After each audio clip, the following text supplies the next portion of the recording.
జాతీయ ఎన్నికలకు ముందు బంగ్లాదేశ్లో వాతావరణం అకస్మాత్తుగా తీవ్ర ఉద్రిక్తంగా మారింది. యువ నాయకుడు, ఎన్నికల అభ్యర్థి షరీఫ్ ఉస్మాన్ హదీ మరణం తరువాత దేశవ్యాప్తంగా అనేక నగరాల్లో హింసాత్మక నిరసనలు చెలరేగాయి. రాజధాని ఢాకాలో పరిస్థితి మరింత దిగజారింది.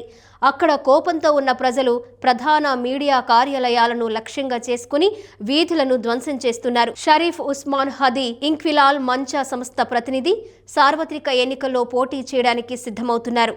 ఢాకాలో ఆయన ఎన్నికల ప్రచారాన్ని ప్రారంభిస్తుండగా ముసుగు ధరించిన దుండగులు ఆయన తలపై కాల్చారు. ఆయన పరిస్థితి విషమంగా ఉండడంతో స్థానిక ఆసుపత్రిలో చేర్పించి మెరుగైన చికిత్స కోసం సింగపూర్కు తరలించారు. 6 రోజులుగా ఆసుపత్రిలో చికిత్స పొందుతున్న హదీ మరణించారు. హాదీ మరణ వార్త వ్యాపించడంతో ఢాకాతో సహా అనేక నగరాల్లో ఆగ్రహ జ్వాలలు చెలరేగాయి. బంగ్లాదేశ్లోని అతిపెద్ద వార్తాపత్రిక ప్రోథోమ్ అలో డైలీ స్టార్ కార్యాలయాలను ప్రజలు ధ్వంసం చేస్తున్నట్లు సోషల్ మీడియాలో వీడియోలు వైరల్ అయ్యాయి.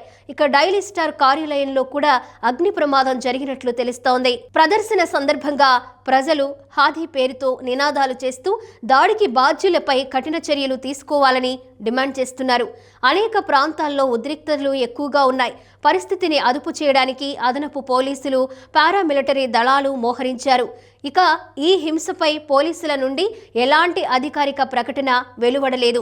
బంగ్లాదేశ్లో ప్రస్తుతం తాత్కాలిక ప్రభుత్వం నడుస్తోంది. ఆగస్టు 2024లో విద్యార్థుల నిరసనల తరువాత అప్పటి ప్రధానమంత్రి షేక్ హసీనా దేశం విడిచి భారత్కు పారిపోయారు.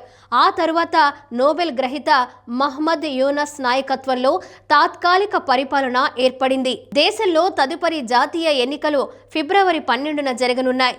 హదీ మరణం తరువాత జాతిని ఉద్దేశించి ప్రసంగించిన మహ్మద్ యూనస్ దీనిని బంగ్లాదేశ్ రాజకీయాలకు, ప్రజాస్వామ్యానికి తీరని నష్టంగా అభివర్ణించారు.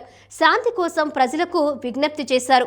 పారదర్శక దర్యాప్తు నిర్వహిస్తామని వారికి హామీ ఇచ్చారు.